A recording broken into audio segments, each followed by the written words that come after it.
Hey everybody, my name is Garrett Marigut, and if you've been following along with our videos, you probably noticed that we rebranded recently. And today I want to talk about the importance of branding and positioning. As search marketers here at Directive, we focus so much on new user acquisition, aka getting someone to our website. But what I think, one of the things that Directive is really passionate about is what happens once they get there. Now, we do this CRO optimization and this support through our landing pages and our design team here, but we aren't a branding firm. And so what I'd like to talk to today is for the in-house marketers, the importance of really going to bat with the executive team and everyone that you're working with on the marketing side on the importance of your brand and how people are actually discovering or interacting with you.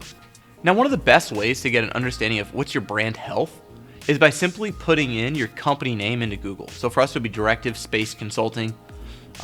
We are kind of just Directive now, but we haven't perfectly owned just the word Directive yet. But by putting in the word Directive and then Space Consulting, we can start to see things like, okay, what are our Clutch.co reviews? Okay, what are our Glassdoor reviews? What are our Indeed reviews? What is showing up when someone's doing their research and they're either thinking about working with us or working like at Directive or as a client with Directive? And so what we really have to understand is what is that brand positioning? Because at the end of the day, who really cares if you rank number one for a term or if you're driving all this traffic from your paid campaigns if people aren't actually enjoying what they discover?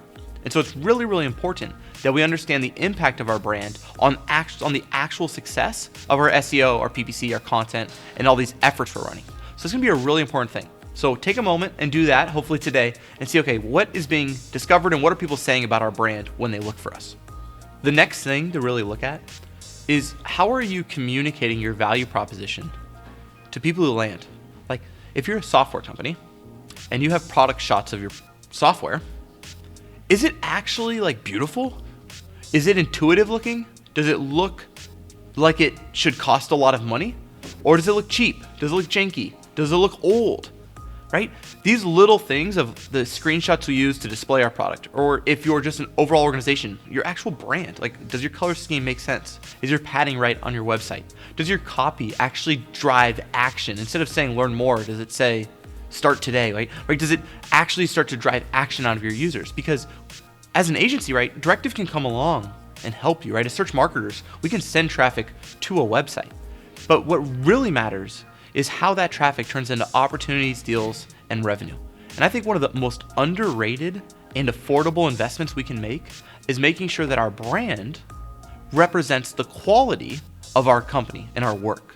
So if people see a janky brand, but you have great work, how would they assume that or know that, right? They weren't gonna fill out your form because there was nothing that gave them the desire to, right? You weren't appealing enough. You weren't actually compelling enough to get their information.